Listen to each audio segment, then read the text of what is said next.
சின்னா ஒரு சிறிய அமைதியான கிராமத்தில் பாட்டியுடன் வாழ்கிறான்.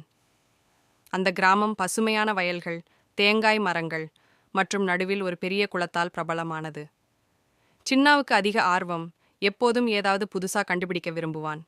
பாட்டி அவனை எப்போதும் சொல்லுவாள், சின்னா, ஆர்வம் நல்லது, ஆனா ஆபத்தான இடத்துக்கு போகக்கூடாது. ஒரு மாலை சின்னா குளம் பக்கம் விளையாடிக் கொண்டிருந்த போது பக்கத்தில் இருக்கும் காட்டில் ஒரு வித்தியாசமான ஒலி கேட்டது. சின்னா, சின்னா. சின்னா சற்று பயந்தாலும் ஆர்வம் அதிகமாயிற்று. அவன் மெதுவாக அந்த காட்டுக்குள் நடந்தான். மரங்களின் நடுவில் ஒரு பச்சை நிற கிளி அவனை பார்த்து கொண்டே பேச ஆரம்பித்தது.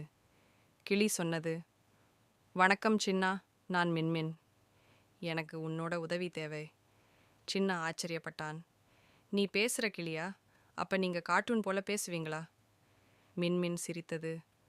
இது கார்ட்டூன் இல்ல, உண்மையான ஆபத்து. நம்ம கிராமம் ஒரு மந்திரக்கல்லால தான் பாதுகாப்புல இருக்கு. அந்த கல் இல்லையெனில் புயலும் இருட்டும் கிராமத்தை விழுங்கிவிடும். மின்மின் சின்னாவுக்கு சொன்னது, 100 வருடத்துக்கு முன்பு உங்க பாட்டியோட முன்னோர்கள் ஒரு மந்திரக்கல் காத்து வந்தாங்க. அந்த கல்லால தான் நம்ம வயல்கள் பசுமையாக இருக்கும், மழை நேரத்துக்கு வரும். ஆனா இப்ப அந்த கல் யாரோ திருடிட்டாங்க.